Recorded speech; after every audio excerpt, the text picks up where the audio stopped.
Hey everyone, Val here. I am in my kitchen and I'm going to process the tomatoes out of my garden. So what we did is when we got tomatoes out of the garden that were ripe, we cleaned them off and we put them in the freezer, and then now that we have the gardens finished, we've picked all the rest of the tomatoes. Most of them have ripened. So I've pulled all of the tomatoes out of the freezer that we froze. I let them thaw overnight, and it's time to process them. I need the room in my freezer because I'm going to make some meal prep. I'm going to do some meal prep for December for when I have my surgery. So all Steve will have to do is come home, pull something out of the freezer, pop it in the oven, and we will have meals. We may do some easy stuff like chili also in the slow cooker. Just maybe ground the beef early and put it in the freezer, and then all he has to do is pull out the ground beef, the seasoned ground beef, put it with the chili, and he's ready to go. So I'm going to try to make it simple for him. I do all of the cooking. He does some grilling outside when the weather's good, or maybe even in the winter sometimes. But most of the cooking is left to me, so I'm going to try to make it easy on him. At least for the first couple of weeks after my surgery, I'm not going to be able to do too much at all. So I've got to get these tomatoes processed today. So we're down to like our last 4 jars of tomatoes that we canned. I don't think we canned any last year. So the year before, we had quite a few.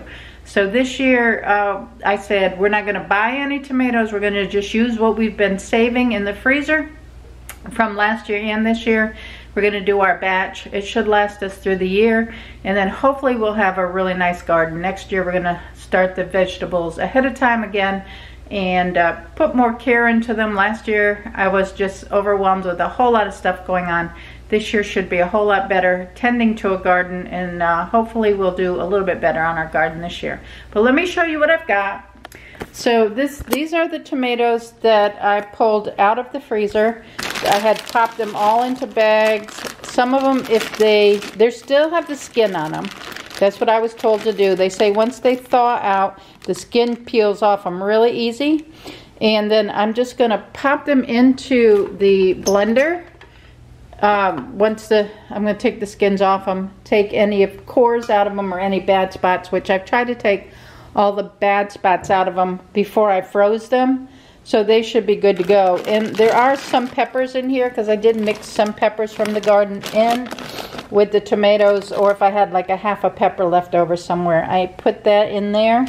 I do have some of these jalapeno peppers from the garden. I'm going to be using those. These are still a little bit frozen. I just took them out of the freezer this morning. And then I still have some fresh tomatoes here that I've got to clean up once I get these out of the sink. I'm going to throw these into the sink. I really love this prep area sink I have here on my island. So then I got a couple of onions. These onions came out of the garden, so I'm going to use those 2 onions. Our onions didn't do great this year, but we did get a few. And then we'll get this party started. Once I have it blended, I'm going to dump the blender over here to my 18-quart roaster oven. Let it simmer a little bit. I'm not going to put spices in it. I'm not going to do that this year. I normally put spices in it. I might put a little bit of garlic in. I have some crushed garlic.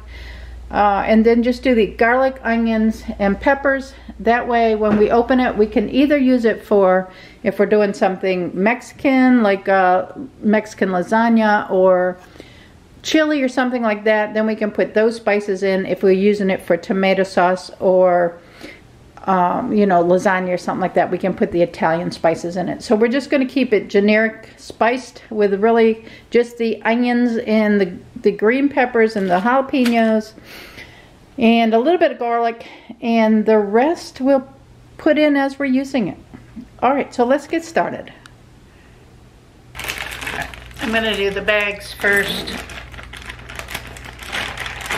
So they are thawed out. Now I'm going to see, because I've never done them frozen like this before, but Booger over at Booger 5000 told me I could do this. She said the skins peel straight off, and they do, and that's really nice. All right, so I'm just gonna start putting my, if you can see how they look. They're still got a little bit frozen to them, but the skins, and my hands are washed. The skins peel off. There's the little green hard pieces. They stick to that a little bit, but they peel really, really nicely. So this should go fairly quickly. The ones that are still fresh out of the garden, I will have to boil those, just blanch those a minute to get the skins off those. But I'm gonna do those at the end. All right, let me keep working on this. Got to get through this whole sink pile of these, and I'll get back with you. I'm done processing all of the tomatoes, and they are in the roasting pan, and they're warm, and I've added a little bit of sugar, just a little bit, and a little bit of white vinegar just to cut the acid down in the tomatoes. I put some jalapenos in there, some green peppers, and some onion and garlic, and that's the only spices I'm going to put in for now, like I said. So I'm getting them ready to process. I've got my quart jars out. I know that'll do at least 7. I'm not sure how many quarts we're going to get. Heating up my water for my canner. We processed 25 minutes, 20 to 25 minutes with tomatoes, and so I'm getting ready to do that. All right, my sauce is out. Everything has processed. I got 7 quarts and 5 pints, and it's looking pretty. Well, there you go. That's a good day's work right there. So I'm tired. I'm going to sweep and mop my kitchen floor because it needs to be done. I think grandbabies are coming to visit tomorrow. And then I'm going to call it a night. I'm going to do probably hamburgers for dinner, or cheeseburgers, and I don't eat bread, so I'll probably just put mine on a salad and do like a cheeseburger salad. And that'll be our evening. So I appreciate you hanging out with me today. Give me a thumbs up, subscribe if you're not subscribed and you want to, and I will catch you on the next video. Y'all have a great evening. Bye now.